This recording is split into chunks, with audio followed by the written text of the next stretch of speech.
Yes. So let's condition ourselves. Let's all sit comfortably wherever we are right now, whether you are at your home, in your bedroom, or in your drawing room, or wherever else you're sitting. Just surrender your entire weight of your body onto whichever place you're sitting, whether you're sitting on a chair, whether you're sitting on a cushion, on a sofa, wherever, just sit comfortably. And as you do that, focus your attention on your breath. Notice your incoming breath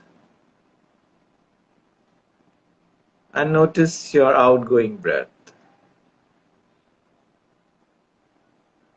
And also notice that this activity of breathing is happening on its own. You're not doing anything to make it happen. You're simply witnessing what is happening.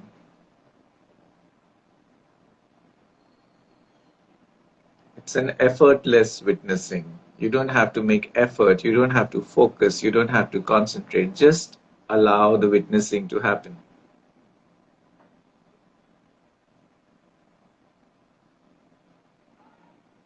Bring awareness to the sensations of your body, the physicality of your body.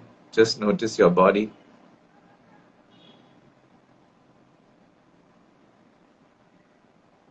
Notice the sensation of air on your skin. Also be aware that all these sensations are happening on their own. You don't need to do anything to make them happen.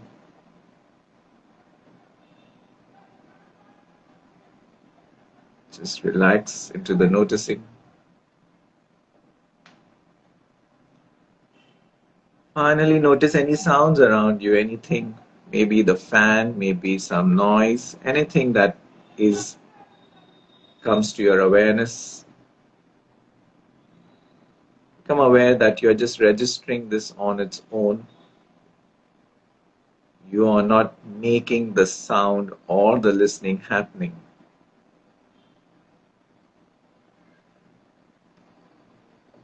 And just realize whatever is happening right now in this moment is happening on its own. Even the fact that you're alive right now is happening on its own. You're simply witnessing what's happening. Until the time you're witnessing, there is no problem in your life. As soon as you get identified with your thoughts, then all the drama starts. So for some moments, just relax into the witnessing space.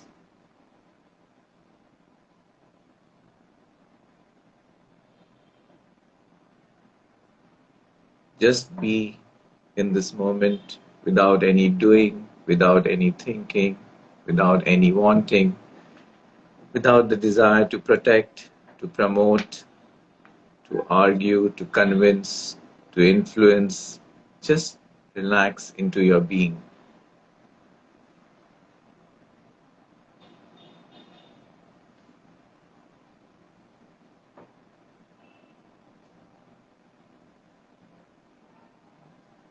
Deep breath in and exhale.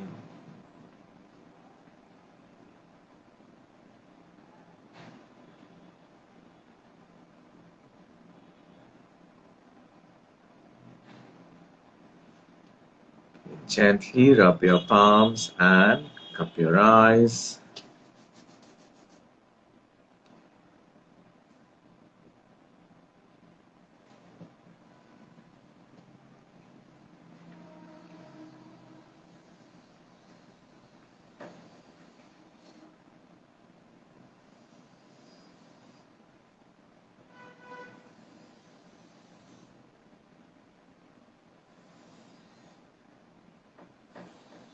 Okay, you can bring your hands down and gently open your eyes.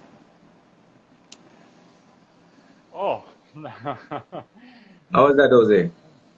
it's amazing. Thank you for this brief masterclass on conditioning. Very good. Uh, yeah, like as a yoga teacher, this is an inspiration because it was great. Okay, I think we are full of energy to start. So let's go straight to the topic of our live session, which is the science of happiness. So, Ajay, what is happiness? What is happiness? Well, if I were to give a very um maybe a little casual or a funny answer, it is happiness is, I think, when your thoughts are not assaulting you. And maybe the yoga's definition is actually what really happiness is, which is says yoga's chitta vritti nirodha, which means yoga is stopping the fluctuations of the mind. So really speaking, we are happy when we are not having these conflicting thoughts, these thoughts of, Mm, someone did this to me, something to the past, or anxiety about the future. When you're just in the moment, when you're engaged purposefully, your mind is channelized in a constructive direction. I think that is happiness. And also, I guess you have a healthy body, healthy mind, positivity. I think that constitutes happiness. Yes. hmm. Good. I like the definition and the connection with yoga. So, how can yoga help us to become more happy then? Okay, so yeah, I can talk about yoga because I think that's the path which really inspired me, which really taught me the key principles. So I think happiness is also like a chemical formula. You know, if you Hmm. want to be unhappy, then there are certain things you must do, and that will give you unhappiness. And if you want to be happy, then there are certain things you must do or not do, and that will give you happiness. So it's like a chemical formula. So if you do certain things, you'll get certain results. So Hmm. if I were to give a very simple example, like if you eat spicy food or chilies, then you will get acidity. Now that's like a given, right? If you do that, you're not taking care of your system. Or Hmm. if you get up late, and if you are don't exercise, then your body becomes lethargic. So it's simple principles. If you follow certain principles, then you have a pleasant state of mind. I think that's the easiest way to define happiness, to have a pleasant state of mind. Hmm. And yoga really talks in a very scientific, in a very systematic manner, how you can have this pleasant state of mind. Hmm. So it's very, very scientific, Hmm. starting from the following certain human values, which are the Uh-huh. yamas, then Yes. certain daily routines and practices, Saj, Santosh, Hmm. Tap, Swadhyay. So those are the niyamas. Then yoga talks about how you can work with your body, which is the asanas, then the Hmm. breath, the pranayam. And then when you follow all this and pratyahar, conserving energy, then your mind is in a stable state. It can focus, it can concentrate, it can, get into a state of dharana, dhyan, samadhi. Hmm. So it's a very scientific approach to looking at it. And I think what yoga does is virtually talks about, it's a holistic science. It's unfortunate that it is Hmm. associated with asanas, but essentially yoga Yeah. talks about the kind of food you should eat, what attitude you should have towards your work, what attitude you should have towards relationships. Um, Hmm. Everything. Yoga in a way is like a philosophy of life, so it touches about just about everything. So hence, so I think yoga is a fantastic way to really understand the science of happiness. Not that I feel that yoga is the only way. There are so many paths. You could Hmm. have Buddhism, you could have Zen path. Yeah. I mean, there are various paths, but essentially I think the principles of happiness are the same. And I think yoga does it, talks about them in a very secular way. Hmm. So I think that's what I think yoga is helpful for. One, it's almost like a science of happiness. It Yeah. is there's no religiousness to it. There is no ritualness to it. It's not a matter of belief. Yoga says do ABC and you will see XYZ results. So it's Hmm. very scientific. Yeah. So from all what you say, the first thing that I took is to be happy, you have to do something. It's like happiness is not going to happen on your own. Is that what you? Absolutely, absolutely. So either you have to do something or you have to stop doing certain things. Either way, it's like heads or tails. It's the same thing. Hmm. So So. if you have an unhealthy lifestyle, then stop that. Hmm. Which means you need to stop. So you need to, I think the key is we must learn to differentiate between pleasure and long-term happiness, between instant gratification and what will give us happiness in the long run. And we quite often we fall for instant gratification and compromise on something which can be long-term and sustainable for us. Mm-hmm. Say truly say yoga is a holistic science. So yeah, it's instant gratification versus long-term happiness. Hi, Buse. You have spoken also about these principles of happiness, which are interconnected with yoga. Can you elaborate a little bit on those principles according to your experience? Or So I'll talk about the principles in connection to the book that I've written, which essentially are inspired from yoga philosophy. mm-hmm. So I'll talk about 7 principles, which the acronym is present. Present. So P is Okay. purpose. So if I'll try to correlate each of these principles to the yoga principle as well. So if you look at purpose, I think the core of every human being is that person should know a little about himself and what his purpose is. If you don't know, if you don't have self knowledge, and if you don't know what your purpose in life is, then you are lost. Then, I mean, what are you existing for?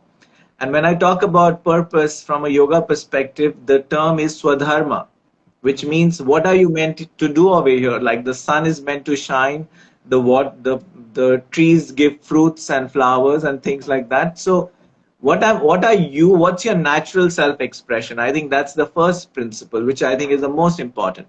The Mm-hmm. second is recharge, which is you need to you know take care of your body, which means Mm-hmm. take care of your diet, take care of exercise, take care of sleep, take care of relaxation. Those are the factors which, so that's the second principle, and yoga talks tremendously on those in terms of how you can take care of your mind and your body.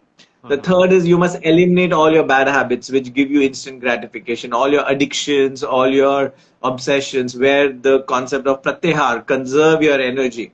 That's so um, a lot of our energy is wasted in so many things, social media, and our sense of attention is so limited. Yeah.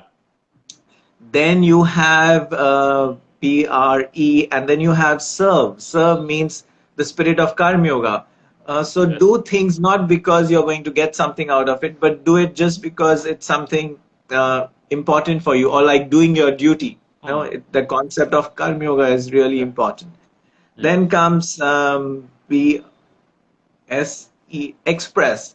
Now, this part I would probably give a little more credence to psychology, Western Yeah. psychology, where I think it's important to express your emotions. Mm. So, finding a safe way to express emotions, finding a safe way to manage your emotions is very important. Mm. Mm. And sometimes I think when we try to be too spiritual, we kind of suppress all our Huh. so-called negative emotions, anger, lust, or whatever it is, and we then it comes out in a sort of outburst. So Mm. that's the other principle, which is learning to manage your emotions in a Mm. safe manner. If I were to look at yoga, yoga talks about cultivating positive emotions, Mm. pratipaksha bhavna. So Uh-huh. that's the other principle, which is nourish, which means try to cultivate positive thoughts, try to cultivate positive attitudes, Mm. and that's the sixth principle. And the seventh principle is transcend, which is about meditating, which is about Mm. getting in touch with a dimension which is timeless and transcendental. Mm. Perhaps what we just did in the beginning, a little bit of Yeah. conditioning, that was to try to get in touch with just the witnessing Mm-hmm. dimension in us. Yeah.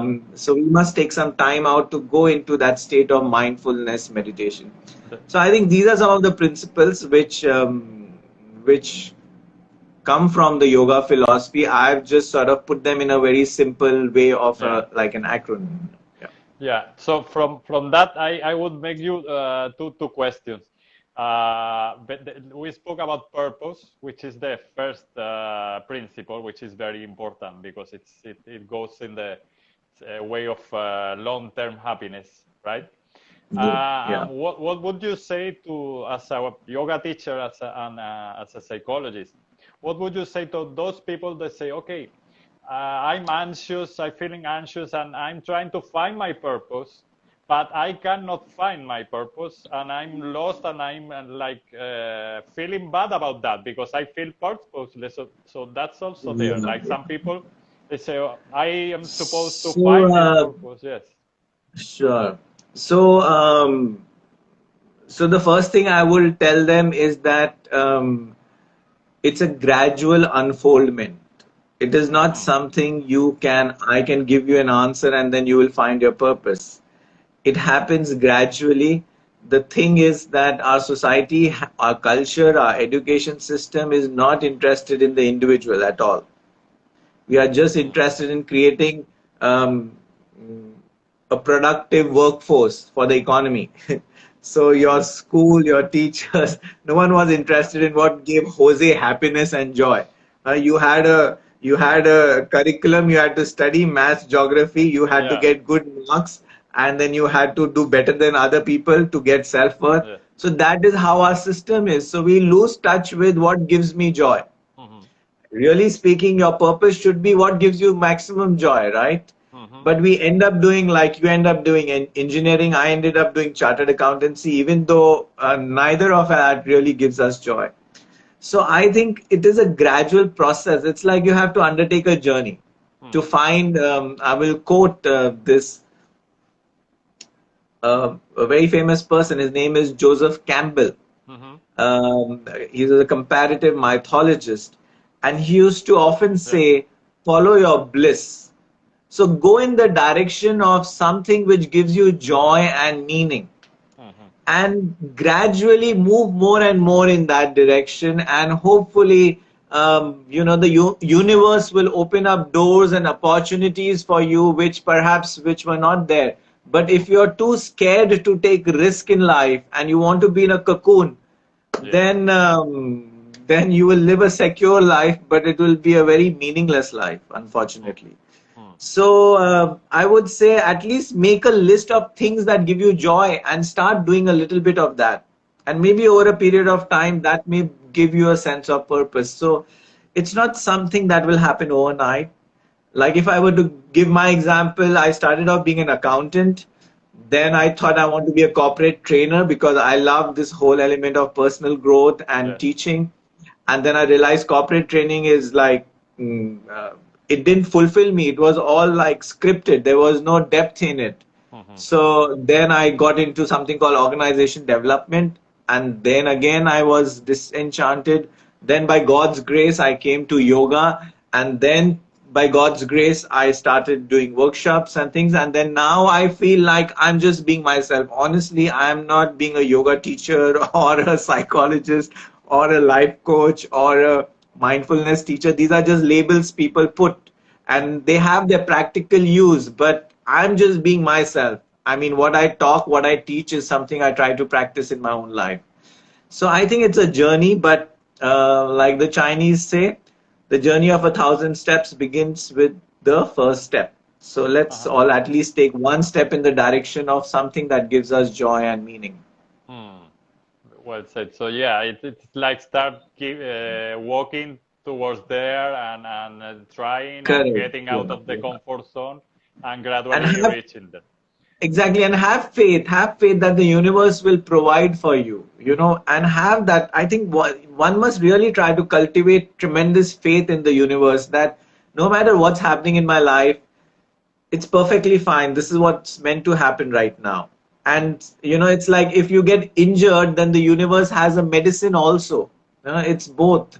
You will never get an injury where the medicine is not available. So we must cultivate faith and be willing to get out of our comfort zone and do things which give us joy and meaning. Hmm. Because the world is filled with people who are doing meaningless work, and that's where the most of the problem is. Yeah, one of the root of happiness and happiness. Correct. And the other question was there. You spoke about expression, no? So Yeah. some tips, because also from your psychology background, some tips to express the emotions in a healthy way. what can we do sometimes to Yeah. So I think one thing I really swear by and one thing I really recommend in my classes is the technique of journaling. hmm And if you look at all great men from Einstein to Leonardo da Vinci and everyone had journals. So yeah if you want to be a great man, then you must journal every day. So what do I mean by journaling? Journaling is simple. Write, writing down your thoughts, whatever is coming down, maybe at the end of the day. It's like you can write it in the form of a letter, like because I am like a devotee of Lord Krishna, so I write it in the form of a letter, like Dear Krishna, and then I talk about whatever happened during my day. hmm It's like whatever thoughts, feelings, emotions, your inner world is made up of so much stuff inside, but we never pay any attention to the inner world. So you hmm must get this inner world out there onto paper somewhere, hmm or paper or a laptop or wherever, but you need to express yourself, and as you express yourself you'll become more clear of what's happening to you. uh-huh So it's like cleaning your system. If you hmm don't express yourself, then it's all remaining inside, and most of the time we are not even aware of what's happening inside.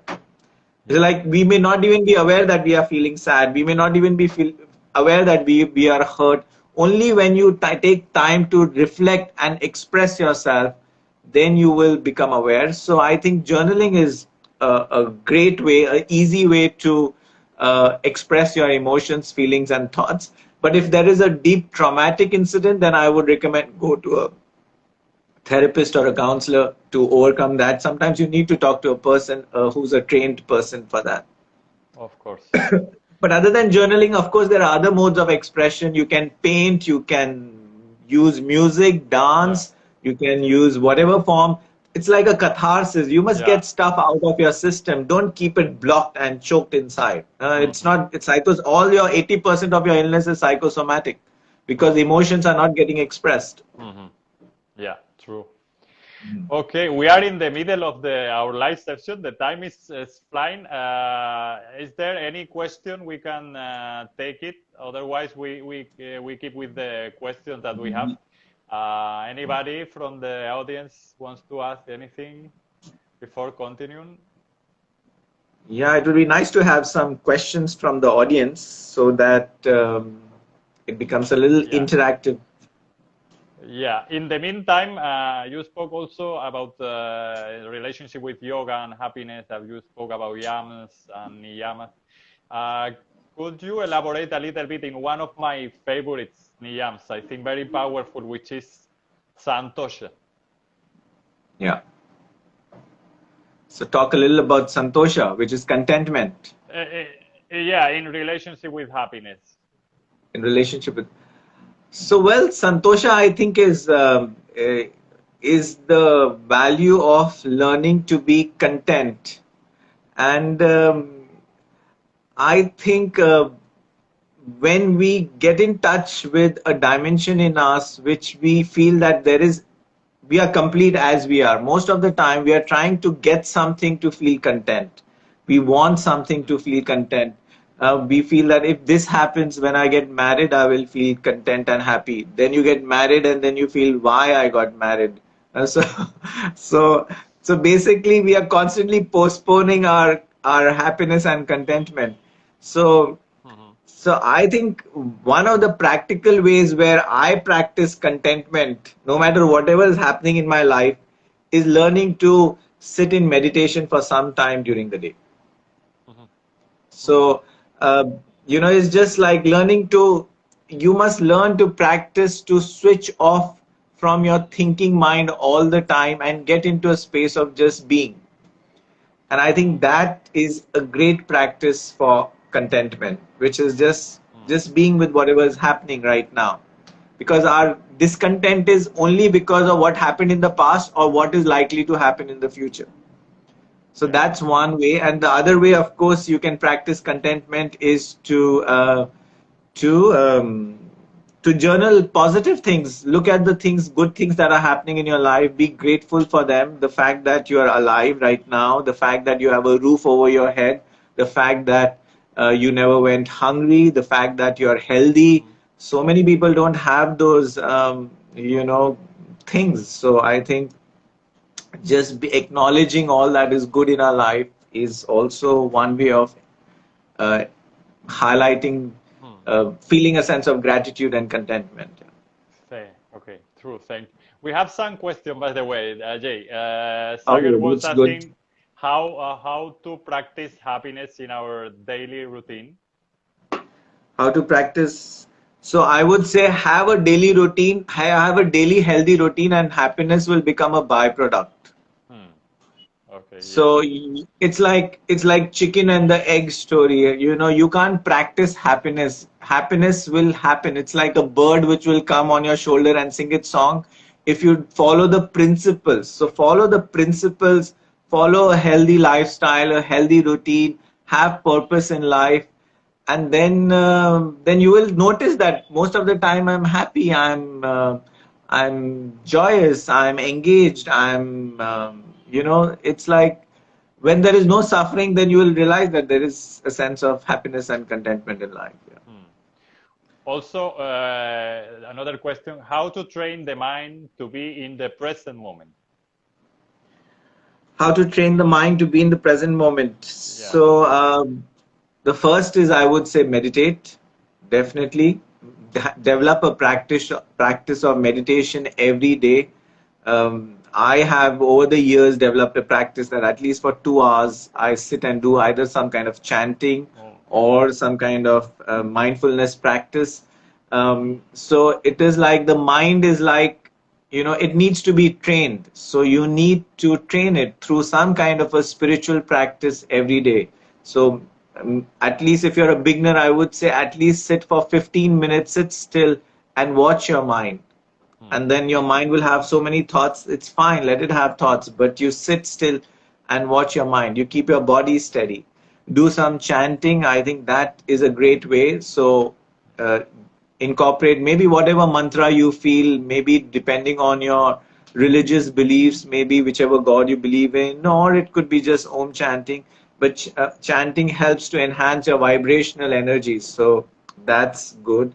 And of course, develop some practice of asanas, pranayam. Breath has a great connection with your state of your mind, so that would be grateful, that would be helpful. So do that. One more question. I have a friend who is depressed because never did good work or karma. Is it okay if I told him to do good karma? Okay, who's asking that question? The name of the person? It went by because the comments are scrolling because more Abdullah. comments are Oh, coming, so I couldn't get it. okay, so Ajay? Yes. so the first thing I will say, whoever is asking that, I think it's not fair on your part to say that your friend is depressed because he never did good karma. Okay, I think that's a very being judgmental about somebody who's going through a difficult time. So just acknowledge the fact that he's depressed, whatever be the reason. Mhm. And I would suggest, rather than, trying to give advice to your friends, especially someone who's depressed, uh, try to be more accepting and kind of whatever is the person is growing through. So, especially for people who are going through depression and anxiety, don't give them advice. It's like really, you are actually like rubbing salt on their wounds. Be a friend to them. Give them non-judgmental listening. You can recommend them to somebody like a counselor or somebody, but don't say that, oh, you are like this, so hence you're going through this, so you should do this. I think that's not a very kind thing to do. Yeah. Hmm. Thank you, Ajay. And in connection with that, I have a question also very, very related to that. Is do we have to be happy all the time? What's your view on that? Well, can you be happy all the time? Is it something I in don't. your conscious control to be happy all the time? Uh, so I think basically I would at least, there are two ways of looking at. So let's look at health. Let's replace the word happiness with health. If you look at your body, if it is not in the hospital, it is not having any kind of a dire problem. You are functioning, which means you are managing your life, right? And then there are some challenges that come your way, and that's fine, and you meet those challenges. I don't think there's any individual who doesn't have any difficulties and challenges in life, and which is perfectly fine. So you go through sometimes you get a little sad, sometimes you're hurt, and that's a part and parcel of life. Mhm. But I think if you are going through a really chronic problem like a depression or a anxiety or panic attacks and things, then you must really address that situation. Mhm. But I think there will be challenges in life. Your life will be through ups and downs, and that's a part and parcel of life. I mean, the fact that you're alive means there will be moments when you are not always happy. There will be moments where you're sad. Where there would be moments where you are anxious. But I think you need to differentiate: is this normal anxiety? Is this normal sadness? Or this is like a chronic problem Mm. which has developed in me? So that needs to be addressed. But otherwise, life is full of ups and downs, and that's like a normal thing to do. Yeah, and that's very important because with this culture of positive vibes only and all that stuff, some people is like feeling more anxious and even more sad because you are feeling sad because whatever happened to you, and then you also have to supposed to feel happy, so you are feeling more sad because you are feeling sad. I don't know if you get the Yeah, point. absolutely. So actually, our culture does not even allow people to feel sad or miserable or whatever, because everyone is posting such happy pictures on social media. So everyone is supposed to be Yeah. happy. Everyone is supposed to be good looking. Everyone is supposed to be.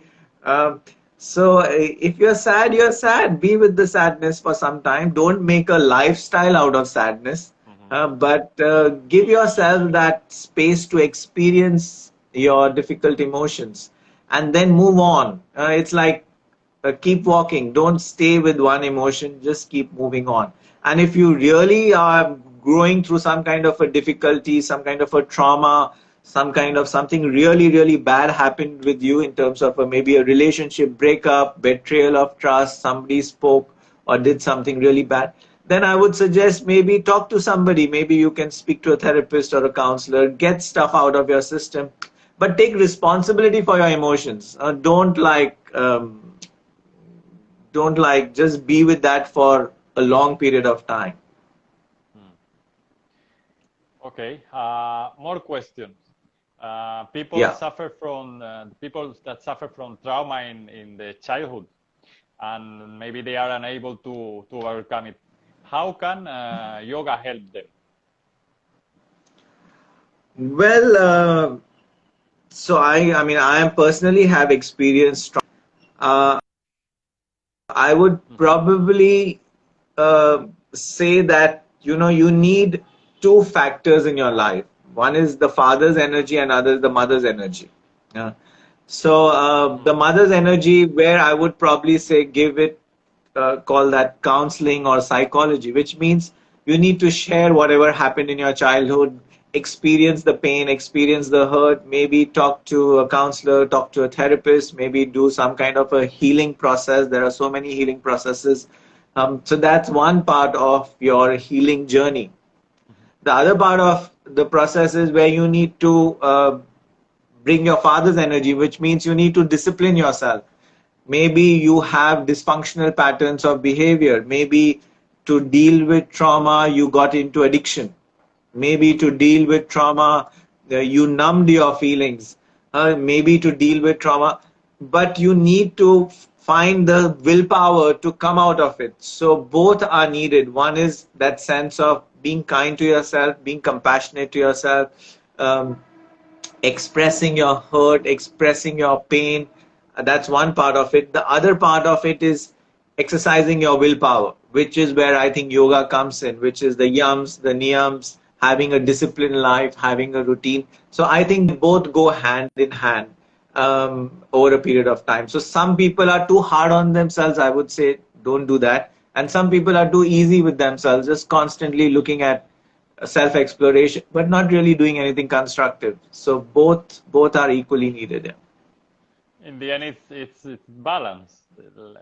Yeah, Like exactly. yoga itself. You need to have a balance, which means you need to be compassionate and kind to yourself. At the same time, you learn to discipline yourself as well. Mm. And speaking about that, Ajay, in your opinion, what's the best way to learn yoga? What's the best way to learn yoga? Well, Uh-huh. I learned yoga through the Yoga Institute. Before I came to the Yoga Institute, I thought yoga is just asanas. So I think I'm quite grateful to the Yoga Institute for teaching me the philosophy and the whole psychology of yoga. So I would recommend the Yoga Institute as a good place to learn yoga. But other than that, I would say seek an authentic school of yoga, because quite often yoga is associated with just asanas, and then you don't really get the holistic picture. So that's what I would suggest in terms of um, learning yoga in a systematic and a structured way. Having said that, I think anything you do to train your mind is yoga. Anything you do Yeah. to move your mind consciously in the right direction, I think that is yoga. Hmm. Why do you think is that the movement or is that happening? Like yoga is just associated with asanas and pranayam in our current Well, I society? think so. There's a saying in Hindi which says like "Jo dikta hai wo bikta hai," which means what is visible can be sold, Ah, and what can be visible okay. is only people doing asanas and doing some breathing Yeah. practices. So, so whatever is physical and whatever is tangible, then people focus on that. And now, if I think maybe things are changing now, but otherwise, when you talk about yoga, then people only are thinking about asanas. It's Hmm. like, okay, what do you do? It's like it's become like a form of exercise. Yeah. So you go to the gym, you do yoga, you do running, so that's how it is. So most people don't know the whole science. I think it's the best way to describe yoga. It's a science of managing the mind. Yeah. And if you can learn to manage the mind, then you can access that state called happiness, because your happiness, your suffering, everything is in the mind. But unfortunately, nobody trains us how to manage the mind. And I think that's where yoga comes in as a science of mind management. Yeah, and that's so noticeable till the point that even famous publications on yoga, they are saying yoga and meditation. Like Yeah. meditation is not part of yoga or is like different because yoga is just associated with asana. And that's a little bit sad, but Yeah. So because I we are think if you, missing a lot of part of the cake, no, we are taking just one small part piece of the cake, and the yoga cake is it's much bigger and good. But going in that sense also, is there yoga the only way to be happy, Ajay? What do you think? well, definitely not. I think there are so many spiritual paths, which are available. Yoga definitely is one of a very systematic and a scientific path. But I think Buddhism, if you ask me, the practice of mindfulness comes greatly from. And I think Buddhism does a great job in terms of understanding the mind, and practices of mindfulness, practices of developing loving kindness. So I don't know much about other paths, mystic paths. There is the Sufi tradition, there is the Zen tradition. There are so many traditions. I think eventually the top of the mountain is the same, no matter whichever path you go from. But eventually you have to go to the top of the mountain, which is to have a peaceful, happy, balanced state of mind. That's what we want, irrespective of whatever tradition or path we take. Yeah. But I think the key is once you choose a path, then be sincere and dedicated with it, rather than keep moving from one place to the other, one practice to the other. Yeah, our attention span has become so short in our current society. It's weird, like we are constantly changing and seeking and not having patience. I think patience also. Yeah, exactly. Exactly. I think one of the key things for self transformation is to maybe develop a relationship with maybe if you have a teacher, then maybe develop that long term relationship with that teacher who you trust, or develop a relationship with a community of people. I think a great degree of transformation does not happen by trying different tools and techniques, but by developing a long term relationship with an individual or a community which practices higher principles of living. So, to that extent, I started this mindful living classes, and I've Yes. got a WhatsApp community of mindful living people. So, we try to support each other in cultivating good habits. And so I think that having that community, belonging to a community which practices these values, is really transformative in the long run. Yeah. Time is flying, Ajay. We have, I Okay. think, like 15 minutes or 10 minutes. Any questions from the audience that we can take? Maybe we have some time to take some more questions from the audience. Yes, so we have Soul Sarch. I can see Neelam 524. Goenka Shweta, I think, is there. Maybe if you have a question. And there's somebody called Bien Etra who's joined. Yeah, So, yeah, write some questions. I think that would be good. Some interaction we can have. yeah. In the meantime, we were speaking about this spirituality and all. Do you think it's necessary to believe in God to be a yogi or a yoga practitioner? Sorry? Yes.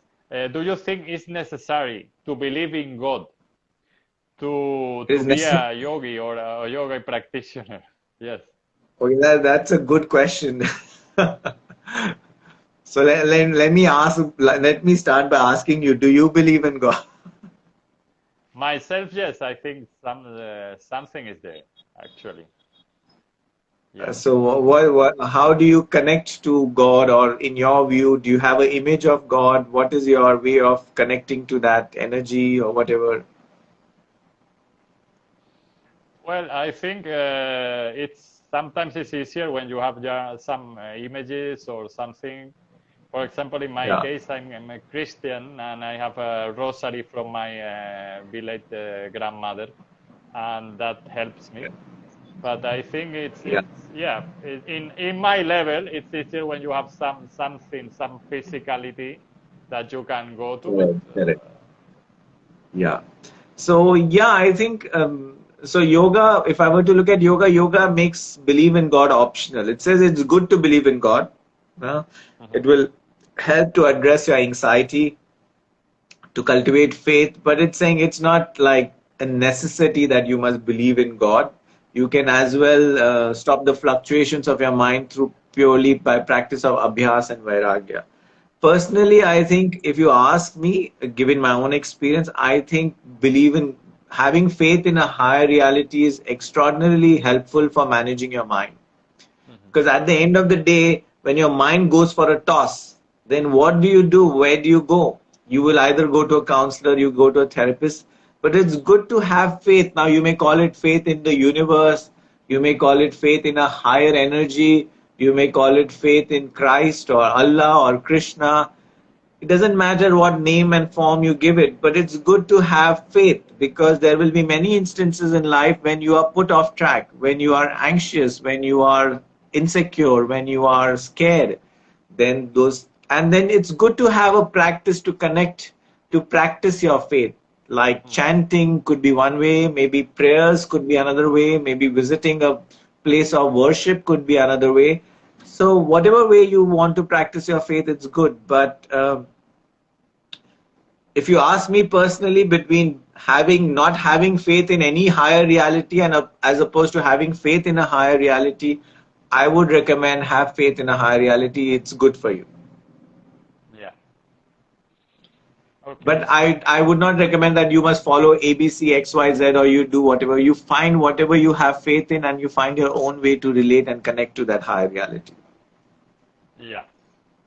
Yeah. Depending on your background, no, you have given from, let's say, the universe some kind of beliefs or some kind of higher reality form. So according to Yeah, that, you can follow and find that way in which you can connect better, but at least you can connect with. The important thing is to connect with that thing yeah. that is there, that higher reality. Okay, True. we have only barely 10 minutes, so I would like to summarize a little bit what we have spoken in this yoga, the sense of sides of happiness, with you, Ajay Kalra, yoga teacher. I'm losing your connection. Ajay, are you there? Ajay, we are losing the connection with Ajay. I hope it will come back soon. In the meantime, I will take some of the things he spoken, like, oh, Ajay Kalra, he fell down. Okay, he will come back.